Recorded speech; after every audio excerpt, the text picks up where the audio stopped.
It is July 20th, 2026, and buried imagery just surfaced showing massive twin entrances cut directly into a mountainside southwest of Natanz, entrances large enough to swallow a convoy of trucks whole, and the president himself has already used a specific phrase to describe this exact location, telling the Iranians directly to get ready for what he called a nice big fat shot right in the front door.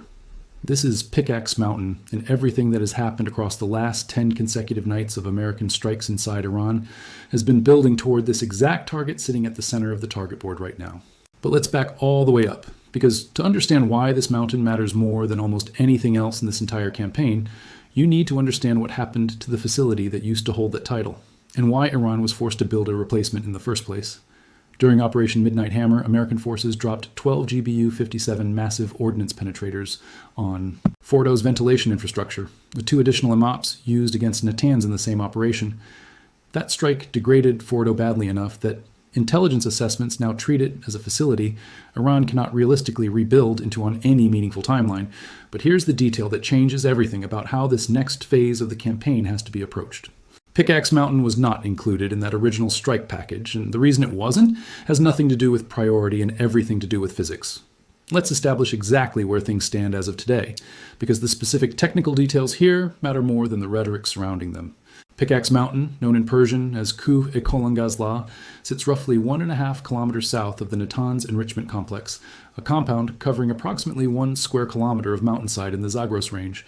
Excavation there began back in 2020, at the exact moment Iran was significantly expanding its nuclear program in defiance of the American withdrawal from the earlier nuclear deal. Ali Akbar Salehi, then head of Iran's Atomic Energy Organization, told Iranian parliament directly that Tehran had decided to build a new centrifuge assembly hall inside the mountain near Natanz, stating plainly that work had already begun. That confirms Iran's own stated purpose for this facility: a production hall for building the centrifuges used in enrichment, intended specifically to replace a Natanz centrifuge assembly hall that had been sabotaged years earlier. Now, here's the number that explains why this target is different from everything else struck in this campaign so far. The mountain housing Pickaxe Mountain's tunnel complex stands roughly 1,600 meters above sea level compared to Fordo's mountain at around 960 meters. That height difference of nearly 650 meters translates directly into substantially greater depth for the underground facility itself, and it fundamentally changes the blast physics for any weapon attempting to reach it. Analysts estimate Pickaxe Mountain's tunnel halls sit somewhere between 260 and 330 feet underground, with some assessments placing the enrichment halls at depths approaching 470 feet, depending on excavation method and tunnel angle. Compare that to Fordo, whose enrichment hall sat approximately 260 to 295 feet below its own mountain summit. The GBU-57 massive ordnance penetrator, the exact weapon used against Fordo's ventilation shafts, is rated to penetrate roughly 200 feet of reinforced concrete before detonating. Read that again, because this is the sentence that explains the entire strategic problem sitting at the center of tonight's story. Western intelligence assessments have concluded Pickaxe Mountain likely sits beyond the effective reach of the existing American bunker buster inventory, even the same weapon that already took Fordo apart.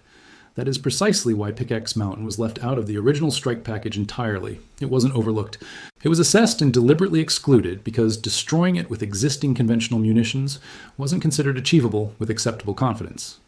And in the time since that original campaign concluded, satellite imagery from as recently as February of this year shows concrete still actively being poured over the tunnel entrances, construction continuing in full view of overhead surveillance, at a facility that has never once been accessed by International Atomic Energy Agency inspectors.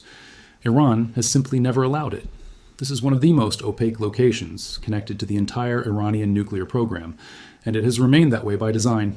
Now, let's talk about the broader strike picture unfolding around Pickaxe Mountain, because this facility does not exist in isolation. To the north of the mountain, imagery confirms communications towers, drone sites, and surface-to-air missile launch positions. A defensive and coordination network built specifically to protect this exact piece of terrain. That is not a coincidence. When a regime builds that dense a protective perimeter around a single location, it is telling you directly how much strategic value it has assigned to whatever sits underneath it. And the funding behind all of it traces back to the same source it always does with this regime, roughly $500 million a day in oil revenue, sold primarily to China, funneled directly into military and nuclear infrastructure, rather than into anything resembling investment in the Iranian population itself. This is the 10th consecutive night American forces have struck targets inside Iran, and today's wave began at 4 p.m. Eastern Time, under direct order from the commander-in-chief, with CENTCOM stating plainly that these strikes are designed to further degrade Iranian military capabilities used to attack commercial shipping in the Strait of Hormuz. But the scope visible in tonight's imagery goes well beyond shipping-related infrastructure alone. IRGC headquarters in Tehran, the primary location from which Iran has controlled its air force, has been completely destroyed. The strike powerful enough that surrounding buildings collapsed as well.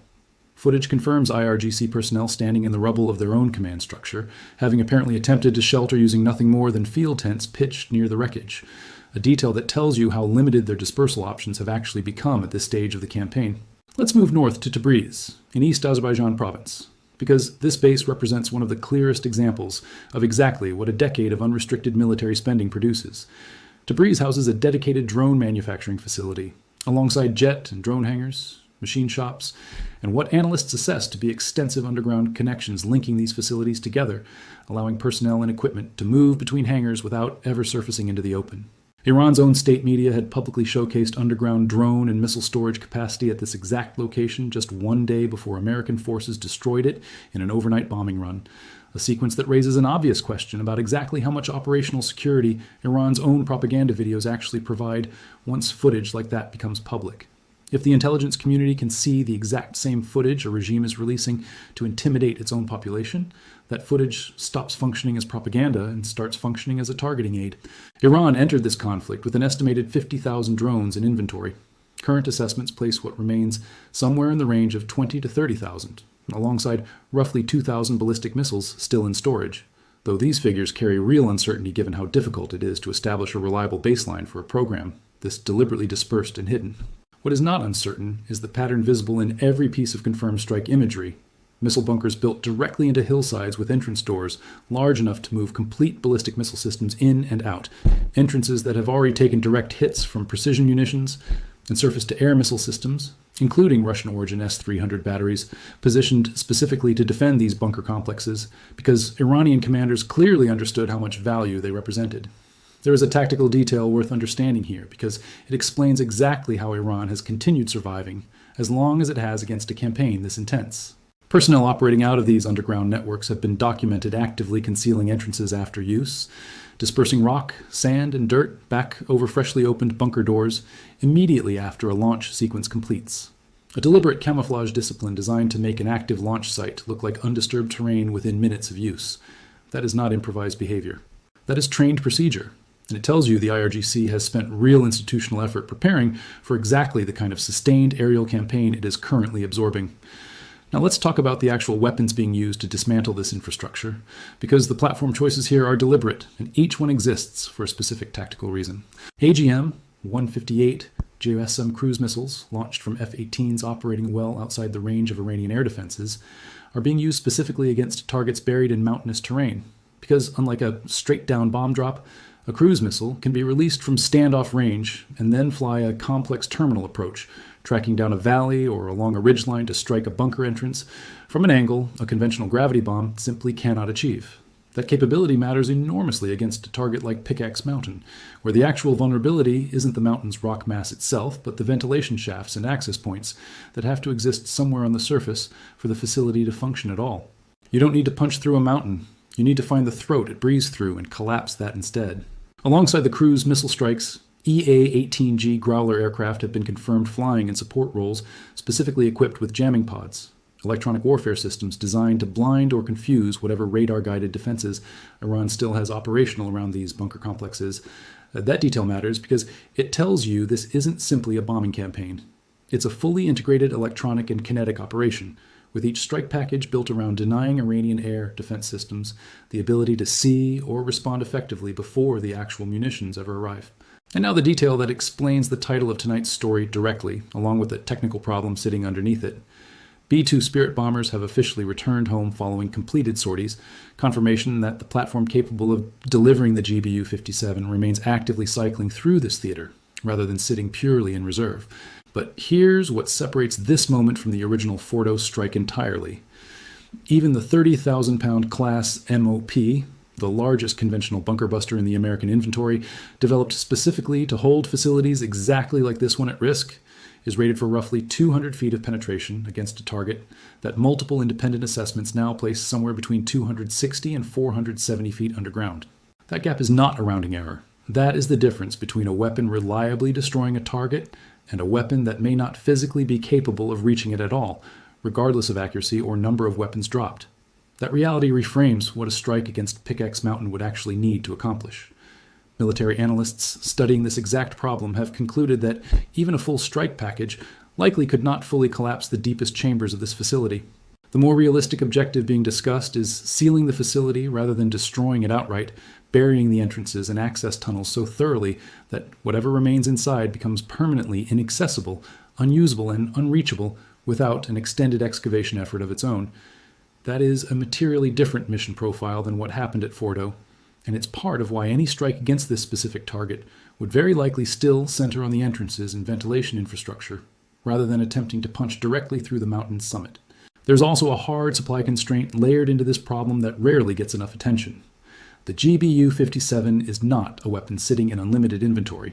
Production numbers remain limited, and every MP already expended against Fordo and Natanz during the earlier phase of this campaign is one fewer available for a target like Pickaxe Mountain. Even reconnaissance assessment after any future strike here would face its own limitation, because underground damage at this depth is extraordinarily difficult to confirm through any means other than outside indicators, ventilation activity, construction resumption, or the absence of it, rather than any direct visual confirmation of what actually happened inside the mountain itself. Let's talk through exactly how a strike like that would likely unfold against this specific target, because the tactical logic here matters and it's worth understanding clearly, even accounting for the depth problem. You do not need to punch a bomb directly through the summit of a mountain to damage what's inside it. The actual point of maximum vulnerability sits at the access points, the massive entrance doors visible in current imagery, and more specifically, the ventilation shafts that have to exist somewhere on the surface, regardless of how deep the enrichment halls themselves are buried, because no underground facility of this scale can function without a reliable airflow system, keeping personnel alive and equipment operational. Target the shaft, or the entrance, rather than the mountain's mass directly. And even a weapon that cannot reach the deepest chambers can still collapse the access tunnels connecting those chambers to the surface, functionally sealing the facility even if the enrichment halls themselves remain physically intact somewhere below. That's the front door approach the president referenced directly, and it's exactly the logic analysts expect to see applied here if and when this specific target gets greenlit for a strike package. There's also a broader operational picture worth walking through, because tonight's strikes extend well beyond Pickaxe Mountain and Tabriz alone. Chabahar, the southern Iranian port that has functioned as a key node for IRGC coastal operations, took fresh strikes visible in imagery released just today. Drone and munition storage facilities hit directly. Several of them confirmed built entirely underground and heavily camouflaged before being located and destroyed. Bridges around Bandar Abbas remain a sustained focus. Additional structures confirmed, struck with roughly 1,000-pound munitions in the latest wave, continuing the systematic effort to sever supply and reinforcement routes, feeding that entire coastal region. Electronic and communications infrastructure has also taken direct hits. Facilities responsible for supporting Iran's broader war-making capability now added to the target list alongside the missile and drone storage sites that dominated earlier phases of this campaign. Now, here's a detail that deserves direct attention because it matters for how anyone watching this conflict should be evaluating footage circulating online right now. Some of the video claiming to show devastating American strikes, including footage purporting to depict a 200-missile barrage against Tehran, and separate footage claiming to show troop movements following strikes in Jordan, shows clear signs of being artificially generated rather than authentic combat footage. Perfectly spaced missile trails moving in uniform laser beam formation, personnel calmly walking through an active strike zone rather than seeking cover, soldiers casually observing explosions from an open railing as though watching fireworks rather than reacting to a live attack. These are not the behaviors or visual patterns you'd expect from genuine combat footage, and they are exactly the kind of artifacts increasingly common in AI-generated content designed to inflame or mislead. Read that again, because as this conflict generates more and more footage online, distinguishing verified CENTCOM releases and confirmed satellite imagery from fabricated content circulating alongside it has become its own critical skill, and it matters enormously for understanding what's actually happening on the ground versus what's being manufactured to shape perception of it. Let's talk about the broader strategic picture, because there's a detail buried inside tonight's footage from deep inside Iran that deserves serious attention beyond the strikes themselves. Video has surfaced showing the aftermath of bunker strikes filmed from what appears to be inside or immediately adjacent to Iranian underground facilities. Footage that includes visible ventilation equipment still actively running, fans spinning to maintain airflow into tunnel networks. Getting that kind of footage out of a hardened, actively targeted facility inside Iran, in the immediate aftermath of a strike, is not something that happens through open source reporting or Iranian state media cooperation. It strongly suggests some form of on-the-ground presence or asset network operating inside Iranian territory, not necessarily American personnel directly, but individuals or networks with a clear vested interest in seeing the IRGC's grip on power weakened. The IRGC itself represents roughly 200,000 personnel, and while hardline leadership at the top is not going to shift regardless of military pressure, that number includes a much broader base whose loyalty may not be nearly as fixed once the regime's military infrastructure keeps collapsing around them night after night. That connects directly to the broader strategic conversation happening right now about what comes after the air campaign concludes. The president has already signaled that a limited ground element remains on the table, though not necessarily involving American forces directly. Multiple options are reportedly being discussed: contractor-supported operations, coordination with Kurdish forces already positioned inside northern Iraq, and potential involvement from Gulf partner states, several of whom have absorbed direct Iranian strikes themselves and reportedly hold serious private frustration over it. The strategic logic being discussed involves continuing sustained pressure against IRGC infrastructure for an extended period, potentially another several months, specifically to degrade the regime's capacity to respond, before any coordinated insurgency effort involving armed opposition groups inside Iran, Kurdish forces, and international support gets seriously activated. That is a materially different model than a direct American invasion, and it explains why reporting continues, pointing toward funded regional pipeline infrastructure, including a newly announced pipeline route through Iraq, explicitly designed to bypass the Strait of Hormuz entirely, as part of a broader strategic bet that this region's energy infrastructure needs a permanent alternative to a choke point Iran has proven willing to weaponize repeatedly. Let's go back to Pickaxe Mountain specifically, because everything else happening across this battlefield ultimately connects back to why this location has become the focal point it currently is. Iran's nuclear program has survived heavy damage to Natanz's above-ground facilities and confirmed strikes against Fordo's ventilation infrastructure. But the underlying institutional commitment to maintaining enrichment capability has not visibly wavered, evidenced directly by the fact that construction activity at Pickaxe Mountain continued through the earlier ceasefire period, rather than pausing, with concrete still being poured over tunnel entrances as recently as this past February. That detail alone tells you everything about how seriously this specific target needs to be taken. This is not a facility built in a rush after Fordo's failure. This excavation has been underway since 2020, meaning Iran identified the need for a Fordo successor years before the current phase of active conflict ever began, treating deeply buried nuclear infrastructure as a strategic priority worth pursuing, regardless of the diplomatic climate surrounding it at any given moment, and regardless of the fact that its own officials publicly confirmed its purpose to Parliament years ago. The honest assessment of where things stand as of today is that Pickaxe Mountain represents the clearest remaining symbol of Iran's determination to preserve nuclear capability, despite absorbing 10 consecutive nights of sustained American airstrikes across nearly every other category of military infrastructure the regime possesses. Missile bunkers hit, drone factories destroyed, IRGC headquarters leveled, command and control systematically dismantled, bridges severed, port facilities struck. And through all of it, engineering activity inside a mountain south of Natanz has continued, protected by its own dedicated air defense perimeter, funded by hundreds of millions of dollars in daily oil revenue that has been directed almost entirely toward military and nuclear infrastructure rather than anything resembling investment in ordinary Iranians, and shielded from even basic international inspection for its entire existence. For the next several days, watch specifically for confirmation of B-2 sortie activity directly tied to Isfahan province, because that would be the clearest possible signal that Pickaxe Mountain has moved from a monitored target to an active one. Watch whether updated satellite imagery shows construction activity continuing or halting entirely, because a sudden stop would suggest Iranian planners have concluded the facility's location, and vulnerability are already fully compromised, and further investment there is no longer worth the exposure. Watch closely whether any strike package specifically targets the entrance structures and ventilation shafts rather than attempting a direct penetration of the mountain's summit, because that targeting choice alone would confirm American planners have accepted the ceiling strategy over a full destruction strategy, given the depth problem. And watch whether additional underground enrichment infrastructure gets identified elsewhere in the country, because a regime this committed to preserving nuclear capability, even while every other category of military infrastructure it possesses gets systematically dismantled around it, is very unlikely to have concentrated its entire remaining nuclear ambition into a single facility without some form of redundancy built into the plan. But here is the structural risk that deserves real attention beyond any single strike package or any single mountain.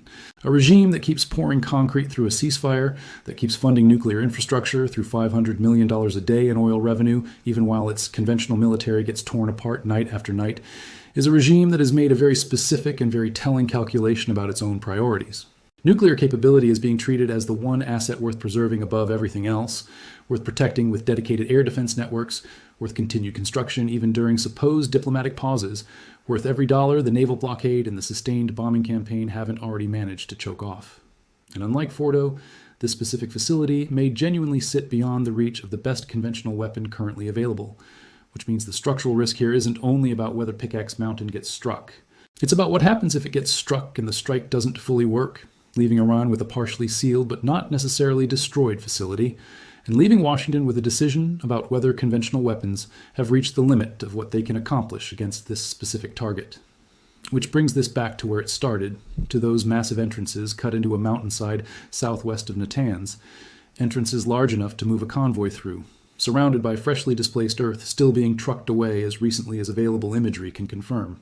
The president has already promised the Iranians directly that this mountain is getting hit, describing it specifically as a big fat shot right at the front door. The B-2s that delivered exactly that kind of shot against Fordo, 12 MOPs in that single strike alone, have already confirmed sorties in this exact theater and have already returned home from tonight's mission.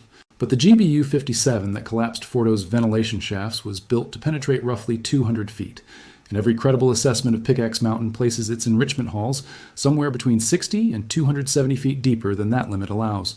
Everything currently visible in the available imagery, the entrance size, the defensive perimeter built around it, the construction activity documented straight through the earlier ceasefire and into this past February, points toward a facility Iran has decided is worth protecting above almost everything else it still possesses, built specifically deep enough that even America's most powerful conventional bunker buster may not be able to finish the job.